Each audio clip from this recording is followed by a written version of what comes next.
Lalong lumapad ang pagkakangisi ni Renz. Lalo naman akong kinabahan. Once I start this, wala nang ayuan. I will give you 10 times the amount na hinihingi mo. Alright, baby? Pagkatapos noon, ay humagod ng bigla ang labi niya sa katawan ko. Sunod-sunod ako napaungol habang napapaliyad pang katawan ko. Ano daw? Isang round lang ang hiling ko. 10 times nang ibibigay. Puting paligid ang bumungad sa akin pagmulat ng aking mga mata. Sinubukan kong igilaw ang aking katawan ngunit nagmistula akong manhid at walang lakas. Parang lantang gulay ako. Ganoon. Inalala ko ang mga nangyari kagabi at biglang pinanlakihan ng mga mata. Oh my God, ano nangyari sa 10 rounds namin ni Renz? Nakailang round siya at nakumpleto ba namin iyon? Ma'am Janelle, don't move yet. Tatawag lang ako saglit ng doktor. Kasama ko pala sa kwartong iyon si Miss Kath. Inilibot ko ang mga mata ko sa buong paligid. Positive. Nasa isang hospital bed nga ako at nakaswero ako. Bakit ako nandirito? Paano ako napadpa dito? Renz and I were supposed to be together and making love, right? Bumukas ang pinto at ibinungad nga noon na isang nakaunipormeng doktor. Kasunod si Miss Kath. Kasunod si Renz na sa akin nakapangko agad ang tingin. Agad ako'y nasakaso ng doktor at chinek ang vital signs ko. My God, kinakabahan ako. Ano bang nangyari at nandirito ako? Oh, I remember now. Parang flash na nagbalik lahat sa isip ko ang mga huling nangyari. Everything just turned black. Yun ang huli kong nawawaan. Yung hinang-hina na ako at halos malagutan na ng hininga dahil sa sobrang lanta at pagod. So, bumigay pala talaga ang katawan ko? Na-knock-out ako? She's okay. Sabi ng doktor na humarap pa kay Renz. Rest. Yun ang kailangan niya ngayon.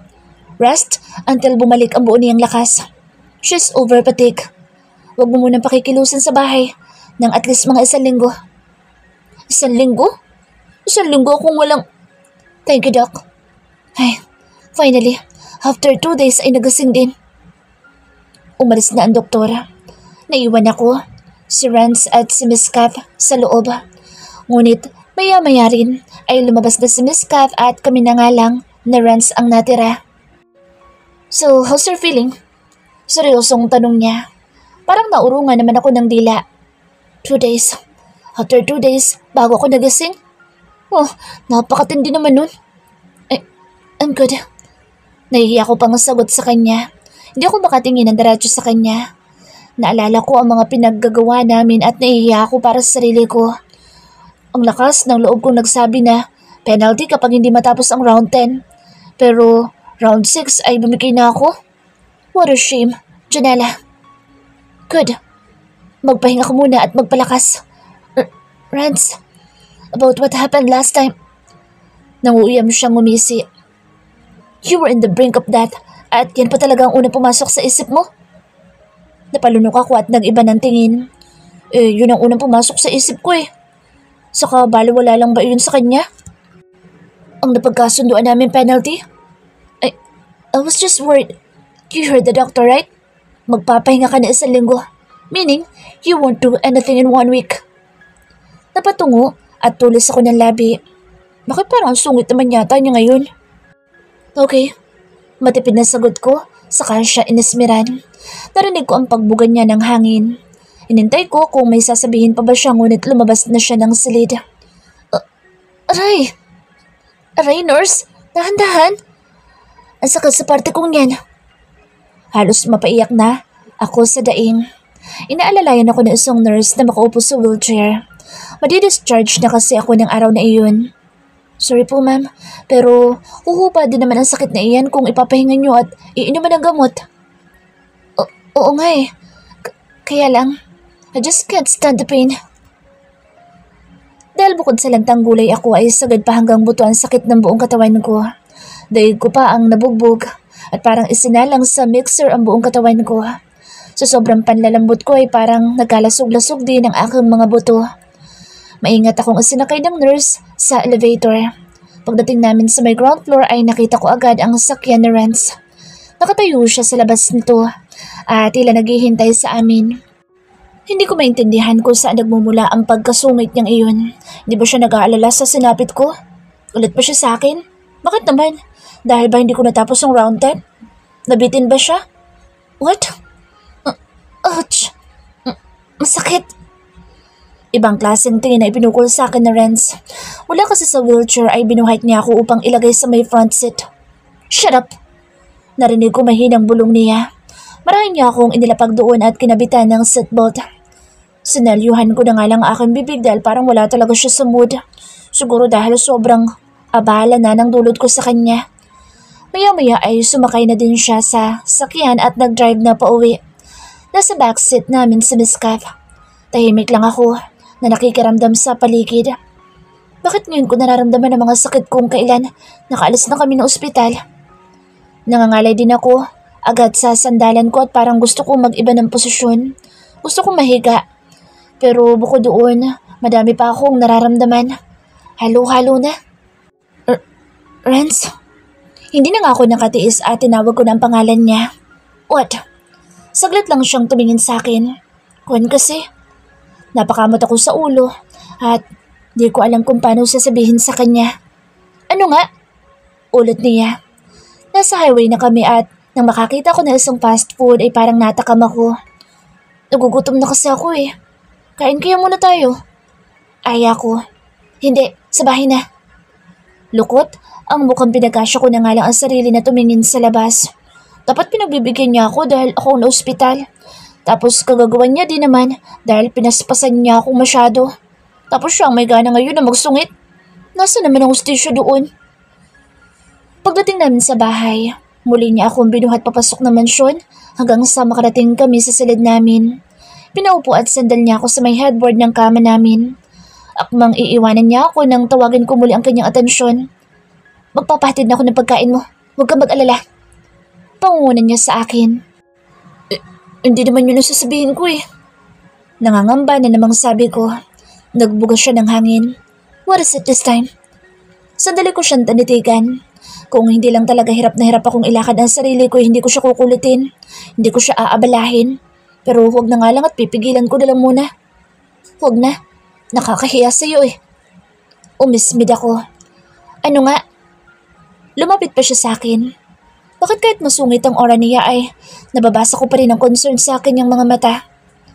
Tanitigan ko siyang saglit at wala naman sigurong masama sa ihilingin ko. Asawa niya ako at nakita niya lahat sa akin. Nagkakitaan na kami. And besides, it's his duty na alagaan at pagsilbihan ako lalo na sa mga pagkakataong ito dahil, inasawa niya ako eh. I'm going to pee. Can you help me out? Simula ko. Nilamon ko ang hiya ko at lakas loob pang nakipagtagisan ng tingin sa kanya. Saka, sabi mo 2 days akong tulog, di ba? Ibig sabihin, 2 days na akong walang ligo. Ang lagkit na pakiramdam ko. And I need a bath so badly. Can you help me take a bath too? Pumilig ang ulo at ilang segundo akong pinakatitigan ni Renz bago pagak na tumawa. Hindi ko talaga nadadala, no? Inayos ko ang pagkakasandal sa headboard. Ano magagawa ko? Talagang sasabog ng pantog ko. Sagot ko. At gutom na ako. Mukhang mawawala na naman ako dito ng malay dahil sa sobrang gutom. You did this to yourself tapos akong pahirapan mo? Sana sinabi mong hindi mo na pala kaya. Nagtanong ka ba? Dire-diretso ko eh. Saka ayoko mang ma-penalty. Baka parusahan mo ko. Second round lang hinihingi ko. Pinuha mo naman 10. Because you're too nosy. Ano ba? Will you help me or not? Sandaling katahimikan. Nagtitigan lang kami. Akala ko ay hindi pa kikilos si Renz. Ngunit sa wakas ay lumapit din siya sa akin at binuhat ako. Just this once, Janela. Aray! Dahan-dahan naman. Napapaigik na daing ko. Para akong sanggol na walang lakas na iniangat niya mula sa kinapopostuhan ko. Mahigpit ako kumapit sa namumutok niyang braso. Ay, mukhang hindi pa nga ako nadadala. Right now, habang magkadikit ang balat namin at nasasamyo ko ang amoy niya, ay parang may kung ano na namang nabubuhay sa katawan lupa ko. Hoy, tumigil ka, Janela. Nakapasok na kami ng banyo at marahan niya akong inuupo sa bowl. Hindi pa rin siya kumikibo. Oh, paano to? Am I going to wet my shirts? Take this off. Utos ko pa sa kanya. Paano naman talaga ako iihi kung may suot pa akong damit? Kitang-kita ko ang pag-igting ng panga ni Renz. Kaya mo naman yan. Gawin mo. Bilis na. Inihi na talaga ako. Putol ko sa sinasabi niya. Palihim ako napangiti. Parang ang sarap asarin na lalaking ito. Namumula ang pisngi. Gawin ko kayang slave for a week.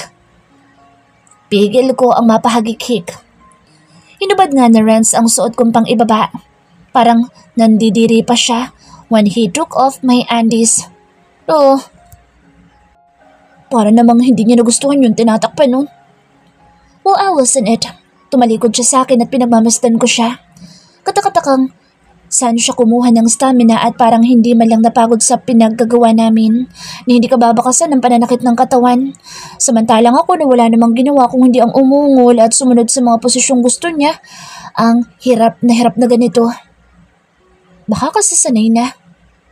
Tumabingi ang labi ko. I'm done. Baka nga. Bumalik sa akin ang mga mata ni Renz na masama pa rin ang timpla ng mukha. Pindutin mo naman muna yung flash. Ano ba? Asik niya. Sinubukan ko naman. No, I can't. Hindi ko talaga maipihit ang balakang at tagiliran ko. As in, literal na bugbog sarado ang buong katawan ko. Kulang na nga lang ng mga pasa at gasa para mas magmukhang baldado na. Ay. He pushed the flash for me at pinulot ang panty ko at akmang isusuot sa akin. Ngunit iniiwas ko ang mga paa ko. Uy, ano ka? Di ba paliliguan mo pa ako? Nanlalaka ang mga matang tanong ko sa kanya. Kailangan ko na talaga ng ligo dahil talagang sobrang lagkit na ng pakiramdam ko at feeling ko napakabaho ko na. Baka kaya siguro nandidiri siyang hawakan ng panty ko kanina dahil nangangamoy na ako. His jaw clenched again. Ako pa talaga ang aalilain mo? You're the one who's responsible for what happened to me kaya nararapat lang na pagsilbihan mo ko, no? Putol kong muli sa sasabihin niya. I love how his eyes widened when he stared at me. Halatang hindi siya makapaniwala. Kung hindi ikaw, sino gagawa nito? Take my dress off now at simulan mo na ang paliligo ko. Please, hurry dahil gutom na rin ako. Napapalunok ako habang kinakalas ang kanyang damit. Nanlalaki din ang butas ng ilong ko dahil sa inis. I really felt as if I was being played by this such a nuisance girl. Tinanggal ko lang ang kawit ng dress sa kanyang mga balikat at iniyaang mahulog in sa sahig. Then I set the shower para maging lukewarm ang tubig na lalabas doon. At hinila ko siya sa tapat. Wait! She cried. Hirapan akong tumayo mag-isa. Kumapit siya sa balikat ko. Inirapan ko siya sa kainihanda ang shampoo at sabon. This will be the only time that I'll do this for you. Nagtitimpi pa rin sa ed ko. Hindi nga. Nalalong ikinainis ko dahil nakuha niya pang ngisian ako. Stop provoking me. I'm not your dumb slave. Dahil nakakapit siya sa akin, when I turned on the shower ay nabasa din ang katawan ko. Bahagi akong gumilid at hinila siya sa gitna para siya ang makasalo ng maraming tubig sa mukha niya. Sa mukha niya lang ako nakatingin dahil iniiwas ko ang mga mata sa tukso. Hindi ko alam kung totoo ang drama niya na hindi niya kayang kumilos ng para sa sarili o talagang sinusubukan niya ako. Either way, wala din naman siyang mapapala sa akin. Then, I turned the shower off for a while and poured her hair with shampoo. Sa liit niya, literal na parang nagpapaligo ako ng bata. Nasisilim ako! Reklamo ni Janela nang matuluan ng bula ang mata. Napabuntong hininga ako at padabog na kinuha ang bidet at binuksan sa tapat ng kanyang muka. I let the water slum her face. Ano ba yan? You're drowning me! She exclaimed again. Pinatay ko iyon at pabalyang ibinalik sa lagayan. Talagang lulunurin kita. The next thing I did was putting soap on her body. Pinilit kong huwag bigyan ng mali siya ang mga bagay na nakikita ko sa kanya. Pakasabon ng maigi. She suddenly requested na lalong ipinagsalubong ng aking mga kilay. Are you making a fool out of me? Napipikon ng saad ko. Pinandilatan niya ako ng mata. 2 days akong walang ligo. Malamang may libag na yan. Stop asking as if hindi mo pa ito nagagawa sa ibang babae. And can you please make it faster? Medyo nalalamig at nagugutom na ako. I gritted my teeth. She's right. I haven't done this with other girls. Wala naman tumatagal sa akin babae. Except to my ex-wife, of course. But Nina and I hadn't done this either.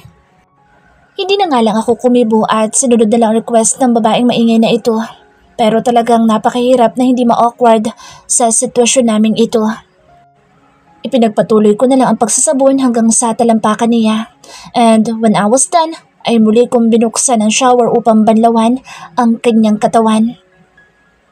No, you don't like that one. Tanggi ni Janela. Kumuha ko ng isa pang nakahanger na dress at ipinakita sa kanya. Ayoko din yan. Napabuga ako ng hangin at namili ng mas matagal. I chose that floral dress na medyo maluwag ang pagkakadesenyo. No, ayoko din yan. Mukha akong matanda. Wala akong pakialam. Malutong nasabi ko saka iyon sa pilitang ipinasuot sa kanya. Kanina pa talaga ako nagpipigil ng gigil. Bahagya pa siyang nanlalaban pero pinuweras akong hugutin ang kanyang mga kamay para mapalusot sa mga manggas noon. Ang kulit mo naman. Sabing ayoko nito. Giit na reklamo pa rin ni Janela. Nakatusok ang mga labi niya. And who the hell cares? Nagpapaalaga ka sa akin kaya wala kang karapatang magreklamo sa mga gusto ko. Sunod na inasikaso ko naman ay ang pagkain niya. Bumaba pa talaga ako sa kusina para kunin iyon. Literal na para akong caregiver nito. Ngumanga ka? I drastically asked when I started to feed her. Nakatusok pa rin ang uso niya. Ayoko din yan. Gusto ko karne. Sinabing wala kang karapatang mag-inerte. I forced her to eat the veggies na talagang pinaluto ko kanina. Dahil ko pa ang nagpapakain ng maarteng bata dahil ayaw niya talagang ibuka ang bibig. Ngunit sa bandang huli ay wala naman siyang nagawa kung hindi sundin lahat ng mga gusto ko. Pinainom ko rin siya ng gamot na reseta ng doktor pagkatapos kumain. Paano kung kagaling yan? You're doing the exact opposite of what I like. Hindi pa rin makamove on na wika niya. And I don't give a damn care. Puno naman ng paninindigang sabi ko. Tumayo ako at kinuha ang suklay. I brushed her hair. Saglit siyang hindi kumubo habang patuloy naman ako sa pagsusuklay sa kanyang basang buhok. So what's my penalty? Napakaslot ang isang kilay ko dahil sa kanyang tanong. What? I even repeated to ask. My penalty? How was that able to finish the 10th round? Ulit din niya. Napapantastikuhan akong natawa. Talagang matapos na nangyari ay iyon pa rin ang iniisip niya. Tumikim ako. Let me think about it. Ano yun, Rance? Gulantang na tanong niya maya-maya. What? Nagtataka namang tanong ko. May itinuturo siya sa parteng harap ko. Sa may lower part. Napadako din doon ang mga mata ko.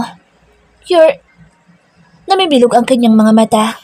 May nakapaskil na pilyang ngiti sa mga labi. Agad naman akong kumilos upang lumayo at tumalikod sa kanya. Dumiretso ako ng banyo. Bakit? Tigas na naman ang ulo mo.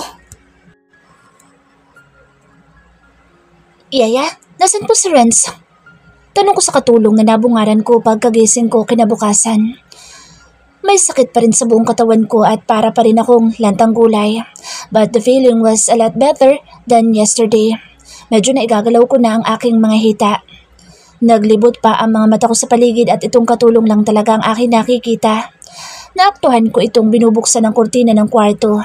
Sa may bedside table naman ay nahagip din ng mga mata ko ang nakahanda ko na ring breakfast.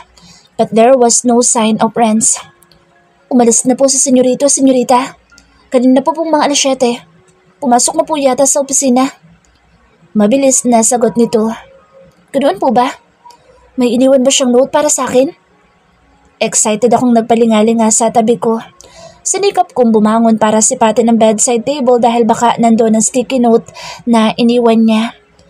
I remember it noong magising ako matapos ng unang beses naming magpulot gata. May habilin siya na talaga nagbigay ng tuwa sa akin. Wala po akong napansin, senyorita. Automatikong nalukot ang mukha ko.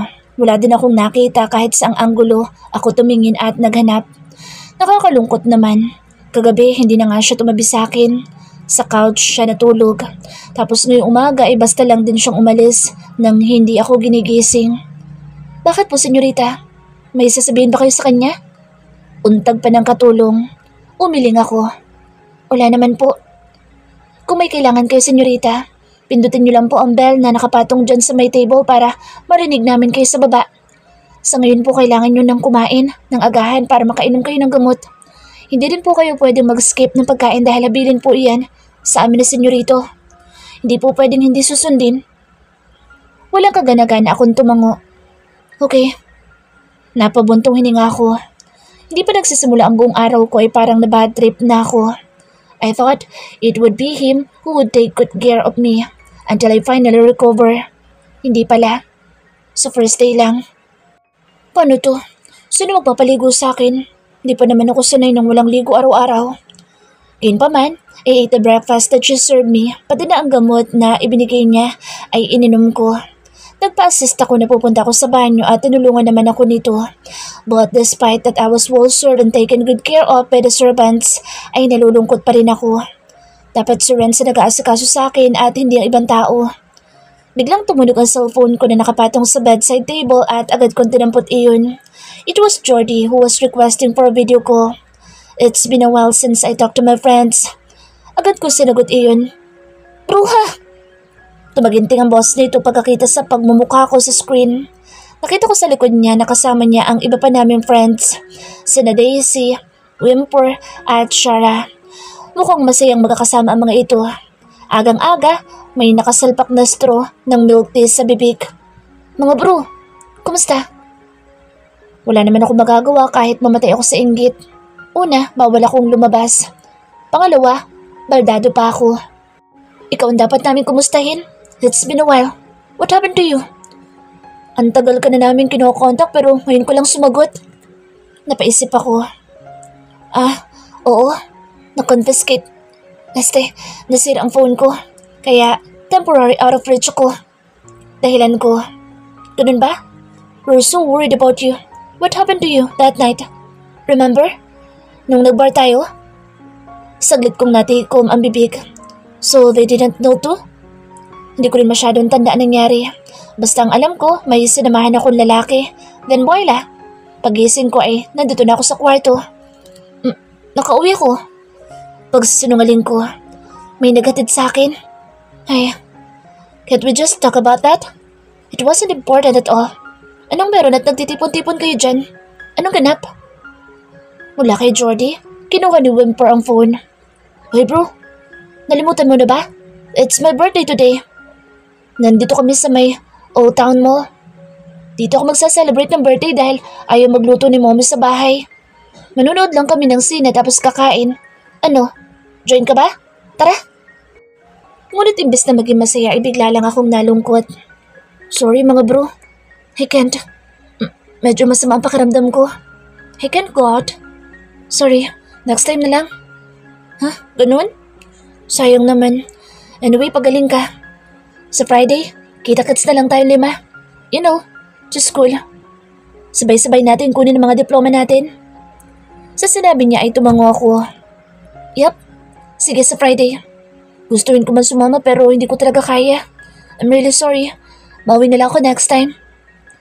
Nang matapos ang tawag ay itinapon ko ang cellphone sa kama. Buti pa sila. They can do whatever they want.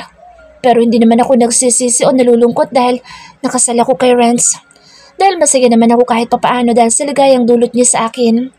And who would have thought na magkakaasawa ko ng ganung kagwapo at napakagaling magpaligaya. I know, we're just starting but I'm enjoying it already. Kahit pa nga sobrang sakit ng kapalit ng walang tigil niyang pagpapaligaya sa akin. Masasanay din daw ikaw, Jonella. While waiting for my husband to come home, ay nilibang ko ang sarili ko. I tried to walk and exercise my body. I have 2 days left. Sa Friday ay kailangan ko na makondisyon muli ang katawan ko dahil kailangan ko talagang bumalik sa school. Panay ang check ko sa wall clock. Bakit kapag may iniintay kang tao ay sadyang napakabagal ng oras? Mag-aalas 4 pa lang noon ng hapon at pakiramdam ko, 24 oras na ang nakalilipas. Nakailang dial na rin ako sa number ni Renz na hiningi ko pa kay Miss Kath pero palagi ay voice message ang sumasagot sa akin na nagsasabing mag-iwan na lang ako ng mensahe sa kanya. I did once dahil hindi na talaga ako mapakali. I told him, umuwi ka ng maaga please. Paliliguan mo pa ako at magpapamassage ako. My body still aches and I need you so badly. Pero ewan ko, ilang oras na lumipas mula nang isan ko yun sa kanya ngunit ni Honey ho, wala akong natanggap na reply. Siguro napaka-busy niya talagang tao. Nakahiga na ako noon sa kama at aktong papikit na when I heard the sound of horn from the outside. Para akong nakuryente na biglang napabangon para sumilip lang sa may bintana. Oh my God, it's him. Parang sa isang iglap ay nawala ang boredom na maghapon ko lang namang tiniis kakahintay sa kanya. He was supposed to be here by 5 to 6 p.m. dahil yun ang usual na oras na pag-uwi niya pero ngayon, medyo maaga. Narinig niya kayang voice message ko? Hee! Excited na muli akong bumalik sa pagkakahiga sa kama. He must not know na nakakapaglakad-lakad na ako. Kaya lang paika-ika. The only thing he must see is how miserable I am. So I pretended to be asleep and waited for him until he came in right from that door. Ngunit sa hindi ko namamalayang oras, napabalikwas na lang ako ng bangon nang mapatingin ako sa bintana. Madilim na ang kapaligiran na sumalubong sa aking mga mata. Bumangon ako and tried to walk hanggang sa makarating ako ng banyo but he wasn't there nang silipin ko. Napasulyap ako sa stand where he usually left his tuxedo kapag bagong dating. But it wasn't there either. There was no sign of him inside the room. Napakatahimik ng buong kwarto. Saka ko lang napansin ang piraso ng tela ng damit na nakalabas mula sa kanyang closet. Hindi iyon ganoon nang nakaidlip ako kanina. I leaned over and checked it if something had changed inside. At ganoon na lang ang pagtataka ko nang makitang gulo-gulo ang loob ng closet na parang binagyo. It's impossible gayong sa tingin ko ay napaka-organized niyang tao. Naguguluhan ako na upo sa gilid ng kama. Something must be wrong. Ay, ang tanga-tanga mo. Bakit kasi bigla ka nakatulog? Then suddenly, my phone rang. Dali-dali ko yung dinampot. A voice that was sent to me. Coming from Renz. Biglang nalaki ang mga mata ko at walang pagdadalawang isip na binuksan iyon. And it said, Maybe, by the time you receive this, I'm already at the airport. I'm sorry baby, but Daddy can't grant your wish right now. I have a business trip, and I can't tell when I'll be coming back. Babawi na lang ako pag uwi. I promise. Pagaling ka muna dyan. Napahawak ako sa dibdib ko. Bakit parang naninikip iyon? Naninibugho rin ang pakiramdam ko. Pinindot ko ulit ang voice chat na sinend niya sa akin. Baka namali lang ako ng dinig. Baka opposite talaga noon na ibig niyang sabihin. Ngunit nang mapagtanto ko na ganoon pa rin ang mensaheng laman noon, ay nanlumo akong napasalampak sa sahig. Hindi ko alam kung maiiyak ako o magagalit pero may luha akong napahid sa gilid ng aking mga mata at naikuyom kong aking mga kamao. I waited for you all day tapos kung natuod pa sa salubong mo sa akin? Sir, you need to put your phone into airplane mode now. Mahinang paalala sa akin ni Catherine. Nakatabi ko sa seat ng eroplano. Nasa loob na kami ay panay pa rin ang tip ako sa cellphone. Napapabuntong hininga na sununod ko siya at binura na nga lang ang mensaheng isasend ko pa sana kay Janela. At least, na-receive na niya ang voice chat na pinadala ko. Magre-reply na lang naman sana ako sa chat niya na, "Huwag ka nang bumalik, maglalayas na ako." Hindi ko lang basta i-airplane mode ang cellphone. Pinatay ko pa. Hinilot ko ang sentido ko. Hindi naman siya magtatagumpay sa plano niya kung sakali dahil inihabilin ko siya sa lahat ng mga tao sa bahay. Even to the driver at pinasigurado ko na laging naka-triple lock ang gate. Sakali mang malingat ang mga ito at subukang umalis ng babaeng iyon.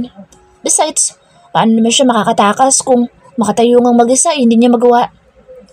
Biglaan ang alis namin dahil bukas na umaga ang dating ng dayong investor para sa bagong project na gagawin.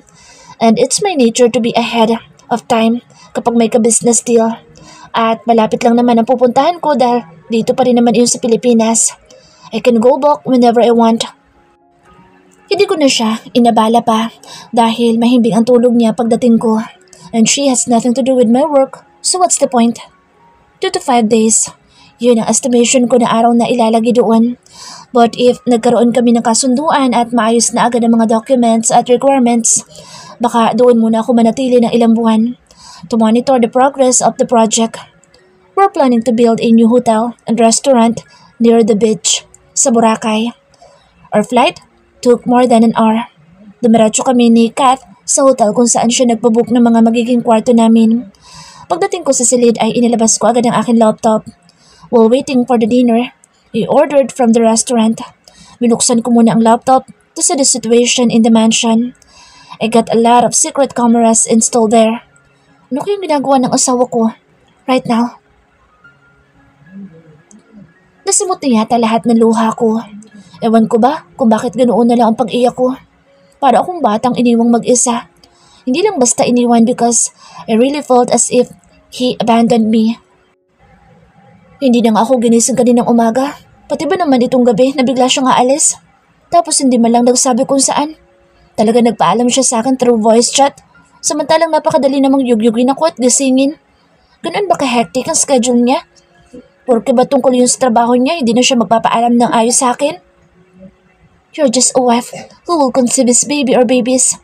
Huwag kang filingera dyan. Kahit na, at least meron kaming piece of paper. Nang mahimas-masan ako ay pinilit kong bumangon. Nagtungo nila ako sa baba para kumain. Nagulat pa nga mga katulong dahil sa biglang pagsulpot ko.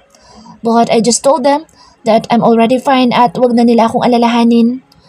Ayoko na magpaalaga sa mga alipores niya. I can do everything on my own. Nang matapos akong kumain at uminom ulit ng gamot, ay hindi agad ako umakyat ng kwarto. Paika-ika ako naglakad patungong pool. Total, ilang araw siyang hindi uuwi. Then I'll just enjoy my stay here.